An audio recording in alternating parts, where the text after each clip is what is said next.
TV.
Senggak kok sambat to kuwi? Kaya lara.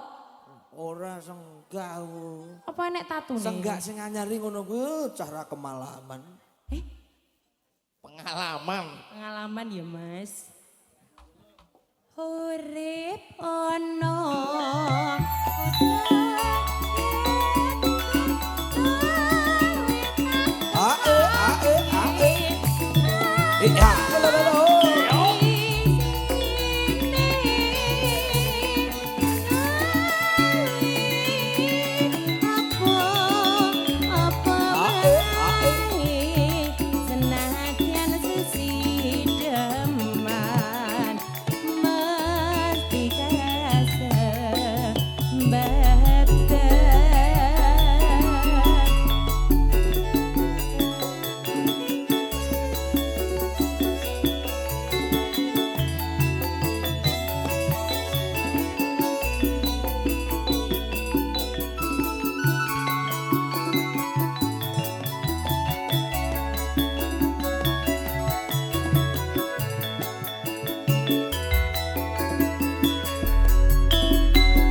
Serius waku, aku isih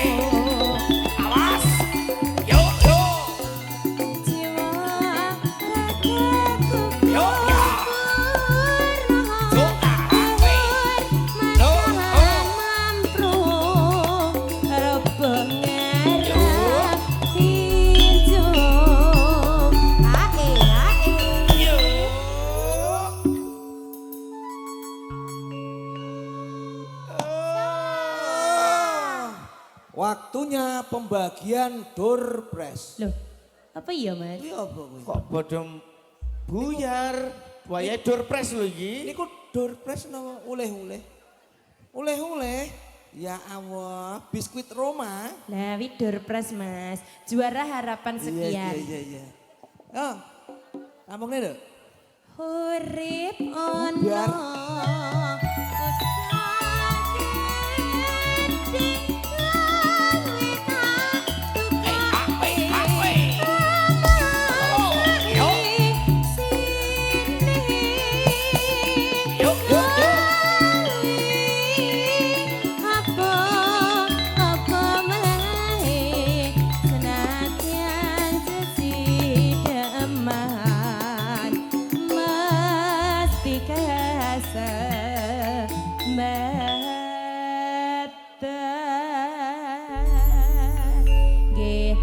Masih deman sampun katur Mas. Cik, langgam sedeman. Nggih, sesideman. Sangke ampuhmu. Nggih. Kowe nyanyi sesideman iso bubarke tamu lah ya ampuh. Iya iki. Ayo.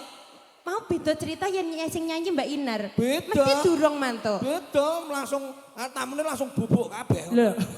Kok bubuk ta? Iya sangke penake. Nggih, kelas sampun nggih Nggih, Mas, matur sembah nuwun. Nggih, ngaturaken sugeng kondur kudu dumateng para tamu ingkang sampun kepareng kondur langkung-langkung kadang besan Sutresna keluarga ageng saking panjenenganipun Bapak Mugidi saha Ibu Wijil tebih saking Jogja namung nderekaken sugeng kondur. Mugi-mugi dumugi dalemipun suwang-suwang mangya rahayu wilujeng mboten wonten pambengan satunggal punapa Amin, ing amin. sambi kala. Saderengipun nyuwun pamunten saking para kanca sisan ya Mas ya awake dhewe leren sisan. Nggih. Mereka langsung pakurmatan kunjut dumateng umat Islam ingkang badhe nglaksanaken salat Jumat nuwun matur nuwun.